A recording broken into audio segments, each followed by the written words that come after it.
आए गए हैं। बाबा साहब अम्बेडकर ने कानून बनाए और उन कानूनों के तहत हम लोग उन्हें फॉलो कर रहे हैं और उस तहत हमने पिस्टल जमा करवाने के लिए उनको रिक्वेस्ट किया। तुरंत प्रभाव से पिस्टल जमा भी होगी। 14 तारीख को मैं खुद SHO साहब से मिल के आई और उन्होंने मुझे एश्योर किया कि हमारे पास जमा है, आप निश्चिंत रहिए। फिर भी हमें लगातार थ्रेट मिलते रहे और ऐसे पुलिस की लापरवाही से, और उन्होंने हमें जो झूठ बोला और उसका इल्ज़ाम जो है 22 तारीख को सारे शहर ने, सारे देश ने देखा। और हम लोगों का क्या कसूर था इसके अंदर, बताइए। अगर पुलिस हमें जरा सा भी कहती 14 तारीख को मैं मिली हूँ, 22 को ये इंसिडेंट हुआ है, उनके पास सफिशिएंट टाइम था उसको अपना प्रूफ करने के लिए। और मैंने उनसे ये भी कहा कि हमें ऐसा भी शक है कि आपके कुछ जो हैं यहाँ पर जो मुंशी वगैरह हैं वो उनसे मिले हुए हैं, वो ड्रिंक करते हैं साथ में, और वो इसीलिए हमें बार बार धमकी दे रहे हैं कि ये मेरे पास पिस्टल हमारे पास है। लेकिन जब DC साहब ने कहा कि मेरे पास रेड लाइन से क्लियर इंस्ट्रक्शंस है कि वो जमा हो चुकी है और वो नहीं मिल सकती, उसके बाद सर हम आश्वस्त हो गए। क्योंकि कानून की भी तो कोई चीज़ होती है, हम कानून को मानते हैं, कानून के हिसाब से ही सारा देश चल रहा है। अगर हमारा ये हाल होगा तो हम कहाँ रहेंगे, बताइए सर। क्या हमारी सुरक्षा है?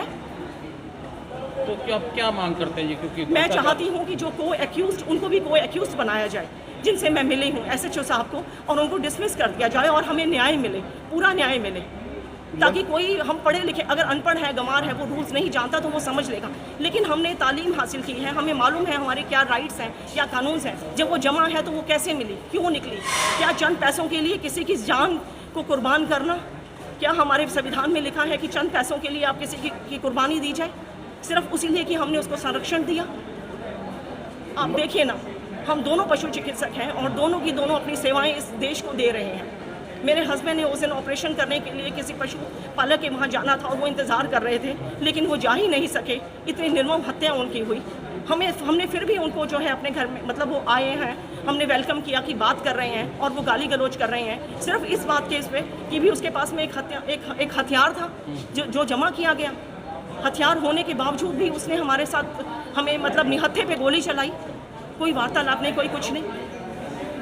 तो कहाँ गया प्रशासन?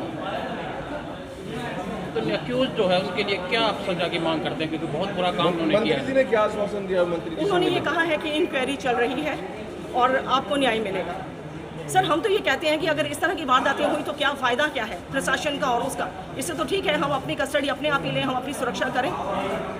ये तो पुलिस की लापरवाही है पूरी तरह से। बिल्कुल बिल्कुल। जब मैं कंफर्म किया, डबल मैंने confirm, it is written orders with the red pen, it is written orders with DC साहब कि the pistol can not be given. Then how come it is been released, how come it is released? And when मैं यही शंका मैं SHO साहब को, जब मैं उनको मिली हूँ पर्सनली, मैं उनसे मिली हूँ, leaving all my work, I went personally to him, he talk to me, he listen to me. और उस वक्त वही टाइम था जब हमारा आंदोलन, किसान आंदोलन खत्म हुआ। बल्कि उन्होंने ये भी मुझे कुछ उसके बारे में भी बताया, और फिर भी मैंने उनसे रिक्वेस्ट